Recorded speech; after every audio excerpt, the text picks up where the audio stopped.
नमस्कार, बहुत स्वागत है आपका। माघ मास के कृष्ण पक्ष की एकादशी को सटतिला एकादशी कहते हैं। इस दिन भगवान श्री हरि विष्णु की विधिवत पूजा करने और व्रत रखने का विधान है। अगर आप किसी भी तरह की मुश्किलों में फंसे हैं या फिर हर तरह के पापों से मुक्ति के लिए इस दिन आप पूजा पाठ व्रत जरूर रखें। यहाँ तक कि इस व्रत को रखने से रोग दोष भय से भी छुटकारा मिल जाता है। इस दिन गंगा स्नान या फिर स्नान दान पूजा पाठ का खास महत्व है। तिल का चूंकि नाम ही है सट तिला एकादशी, यानी कि 6 तरह के तिल का प्रयोग करने वाली एकादशी। तो इस एकादशी के दिन श्री हरि के पूजा होगी और मनुष्य को सभी सुखों की प्राप्ति होती है इस दिन श्री हरि की पूजा करने से। धार्मिक मान्यता ये कहता है कि भगवान श्री हरि विष्णु के पसीने से तिल का उत्पन्न हुआ है और तिल के 6 प्रयोग करने से प्राणी को इस लोक में ही नहीं बल्कि मरणोपरांत उस लोक में भी मोक्ष की प्राप्ति होती है और स्वर्गलोक मिलता है। तो इस दिन वाचिक मानसिक शारीरिक 3 तरह के पापों से मुक्ति दिलाने वाला ये एकादशी अद्भुत शुभ फल दायी है, क्योंकि शुभ मुहूर्त में आया है। और एकादशी का जो शुभ मुहूर्त है शुरुआत 17 जनवरी को शाम 6:05 से शुरू होगी और 18 जनवरी की शाम 4:03 पर समाप्त होगी। व्रत का पारण 19 जनवरी की सुबह 7:15 से सुबह 9:29 के बीच आप करेंगे। तो पूजा विधि क्या है? देखिए, भगवान की तस्वीर पर आप सुबह सुबह व्रत का संकल्प या स्नान वगैरह करके तिल मिला जल छिड़के उन्हें पुष्प दीप धूप दीप अर्पित करें। फिर उनके सहस्त्र नाम का पाठ करें, तिल का भोग लगाएं, तिल गुड़ का व्रत रखें और रात में भगवान श्री हरि की उपासना करें। रात्रि में जागरण और हवन करें तिल से। और द्वादशी के दिन प्रातःकाल उठकर स्नान करने के बाद श्री हरि को भोग लगाएं और उसके बाद जो तिल वाला प्रसाद है उसको खाकर आप व्रत खोलें। वैसे तो जो भी व्यक्ति एकादशी का व्रत रखकर भगवान श्री हरि विष्णु या विष्णु भगवान के किसी भी रूप का पूजा करता है तो कई जन्मों के जाने अनजाने पाप से मुक्ति मिलती है। साथ ही ऐसे व्यक्ति को मृत्यु के बाद वैकुंठ लोक की प्राप्ति होती है। लेकिन एकादशी व्रत के नियम भी हैं और इस दिन हर एकादशी व्रत के अलग अलग कथा हैं, अलग महत्व हैं और सुनने का भी विधान है। तो सभी एकादशी के लेकिन व्रत करने के नियम एक ही हैं। एकादशी व्रत का उद्यापन अगले दिन यानी द्वादशी के दिन किया जाता है।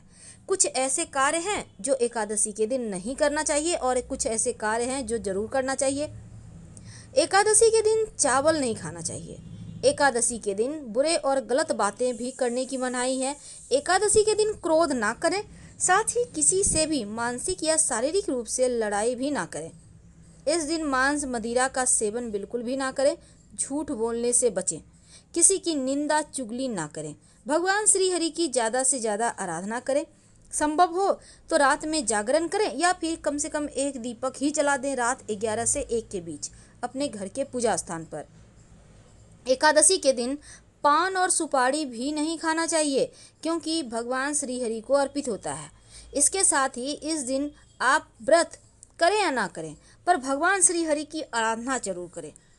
भगवान श्री हरि की मंत्र का जप ज़्यादा से ज़्यादा करें, क्योंकि जितना ज़्यादा आप जप करेंगे मंत्र उतना ही ज़्यादा आपके जीवन की परेशानियां समाप्त होगी, आपके जीवन के कष्ट मिटेंगे। तो एकादशी व्रत की बहुत सारी महिमा है, लेकिन पूजा पाठ भगवान श्री हरि विष्णु की ही होगी।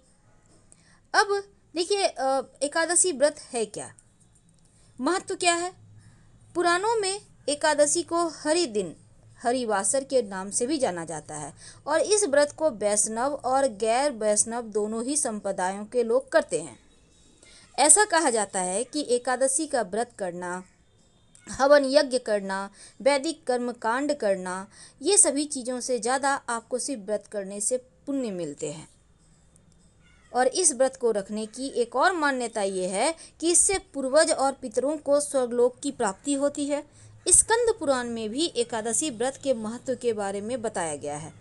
जो भी व्यक्ति इस व्रत को करता है उसके लिए एकादशी के दिन गेहूं, मसाले, सब्जियां भी नहीं खाना चाहिए। आप फल जूस लेकर खा सकते हैं, रह सकते हैं। हालांकि इस एकादशी व्रत के दिन बहुत सारे नियम हैं। तो तमाम नियमों के बारे में भी हम जानेंगे, पर इस दिन एक छोटा सा प्रयोग किया जाएगा, वो भी हम आपको बताएंगे। व्रत करने जो लोग व्रत आज कर रहे हैं उनको कुछ चीज़ों से दूर रहना चाहिए, जैसे कि एकादशी के दिन दांत साफ करने के लिए लकड़ी का दातुन इस्तेमाल ना करें। आप नींबू, जामुन या फिर आम के पत्तों को चबा लें और फिर उंगली से कंठ साफ कर लें। वृक्ष से पत्ता भी नहीं तोड़ना चाहिए। अगर आपने व्रत किया है तो स्वयं के गिरे हुए पत्तों का इस्तेमाल करें। आप चाहें तो घर में ही आप श्रीमद् भागवत गीता का पाठ करें, 11वें अध्याय का, या फिर सुन भी सकते हैं। ओम नमो भगवते वासुदेवाय मंत्र का ज़्यादा से ज़्यादा जप करें। दान धर्म करने की भी मान्यता है। एकादशी के अगले दिन द्वादशी तिथि के दिन आपको सुबह उठकर सुबह 8 अमूमन हर एकादशी तिथि में सुबह 5:30 से 8, सवा 8 के बीच ही आपको पारण करना चाहिए। और पारण करने के पहले आप थोड़ा सा पैसा निकाल दें या फिर कुछ सामान निकाल दें या सामान्य भोजन की तरह ही कुछ खाना वगैरह निकाल दें। ऐसा करके फिर आप व्रत तोड़ें। त्रयोदशी तिथि से आने से पहले ही व्रत का पारण कर लें, इस बात का ध्यान रखें, क्योंकि एकादशी व्रत का पारण द्वादशी तिथि में ही होना चाहिए। तो आप कोई चूक ना हो इसका ध्यान रखें। भले ही आप 24 एकादशी ना करें, मुख्य एकादशी करें, लेकिन आप नियमों का पालन जरूर कीजिएगा। तो एकादशी के दिन जहाँ तक संभव हो कम बोलें, सात्विक रहें, बाल मत कटवाएं, घर में जो वृक्ष हैं किसी के भी पत्ते ना तोड़ें, चावल तो नहीं ही खाना चाहिए, किसी और का दिया हुआ अन्न भी मत खाइए, और मन में किसी भी प्रकार का विकार ना आने दें। अब जैसे कि बहुत सारे लोग क्या करते हैं, फलारी में गोभी, पालक, सलजम वगैरह जूस वगैरह ले लेते हैं। मत खाइएगा, आप फल खाइए।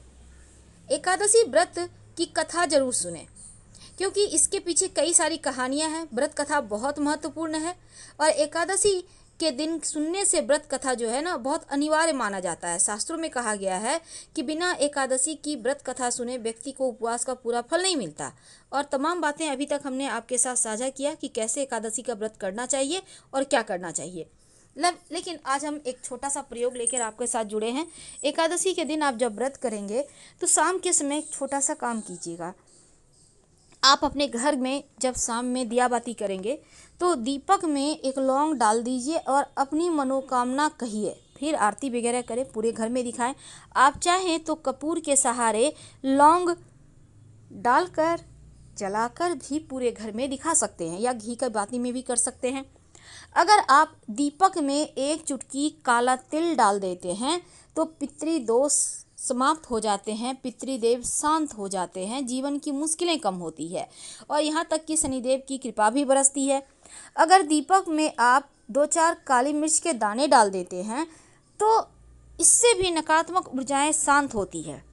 अगर सरसों के दाने डालते हैं तो जो आपके आसपास निगेटिविटी है, जो आपके जीवन की परेशानियां हैं, जो आपको लगता है अतिरिक्त आत्माएं, जो पितृदोष है, वो सभी चीज़ें समाप्त हो जाती है। तो आप अपनी सुविधानुसार चीज़ों को जलाइए और नहीं कुछ समझ में आए तो एक लौंग डालकर ही जलाकर पूरे घर में दिखाइए। जीवन की मुश्किलें कम होंगी, जीवन की परेशानियां कम होंगी। और साथ ही पास के किसी भी शिव जी के मंदिर में जाकर एकादशी तिथि के दिन, क्योंकि भगवान श्री हरि के आराध्य शिव जी हैं और शिव जी के आराध्य श्री हरि विष्णु हैं, तो उनके मंदिर में एक दिया जरूर जलाइएगा, तभी इस दिन के व्रत को आपका पूरा फल मिलता है। दीपक सरसों के तेल का भी हो सकता है, घी का भी हो सकता है, पर उसमें भी लौंग डाल दीजिएगा। जीवन की मुश्किलें कम होंगी, जीवन की परेशानियां कम होंगी। और तुलसी जी में जब दीपक जलाइएगा तब तुलसी जी की 3 परिक्रमा या 11 परिक्रमा कीजिएगा, ओम नमो भगवते वासुदेवाय मंत्र का जप करते हुए। इस दिन व्रत कथा सुनने का विधान है, तो आप पीपल के नीचे एक तिल के तेल का दिया या घी के दिए में एक चुटकी काला तिल डालकर या काली उड़द डालकर जरूर जला दें। आप चाहें तो काला जो कील होता है लोहे का उसको भी डालकर जला सकते हैं, शनि की पीड़ाओं से मुक्ति मिलेगी। तो आसपास आपके घर के जहाँ भी पीपल का पेड़ है वहाँ एक दिया जरूर जला दीजिएगा। इस दिन भूलकर भी कुछ गलतियां नहीं करना चाहिए, जैसे कि इस दिन तुलसी के पत्ते ना तोड़ें। तुलसी के पत्तों को एकादशी के एक दिन पहले ही तोड़ लेना चाहिए और इसे ताज़ा रखने के लिए रात भर आप पानी में रख सकते हैं। इस दिन मांस, मदिरा, प्याज, लहसुन का सेवन ना करें, ये तामसिक श्रेणी में आता है। शराब, सिगरेट से भी दूर रहें। दूसरों के बारे में बुरा ना बोलें और इस दिन चावल का सेवन तो बिल्कुल भी ना करें, क्योंकि चावल का सेवन करना अशुभ माना जाता है। सटतिला एकादशी पर तिल का उपाय किया जाता है। पहला है तिल का दान करना, समस्त पापों से छुटकारा मिल जाता है और स्वर्गलोक में स्थान प्राप्त होता है। दूसरा है तिल का सेवन करना, माँ लक्ष्मी को भोग लगाइए, फिर आप तिल युक्त फलाहार ग्रहण करें, श्री हरि का आशीर्वाद मिलेगा और गरीबों को भी तिल जरूर बांटें। तिल मिले हुए जल से स्नान करें तो ओम नमो भगवते वासुदेवाय मंत्र का जप करें तो सुख सौभाग्य बढ़ता है और तिल के तेल के मालिश से आपका शरीर निरोगी होता है। तिल से हवन करें तो माँ लक्ष्मी की कृपा होती है और अगर आप पंचामृत में तिल मिलाकर भगवान श्री हरि को स्नान करवाते हैं तो दुर्भाग्य दूर होता है। तो फिलहाल आपसे विदा लेते हैं। जानकारी अच्छी लगे तब लाइक कर सब्सक्राइब करें, अपनों से शेयर करें और कमेंट में हर हर महादेव जरूर लिखें। धन्यवाद।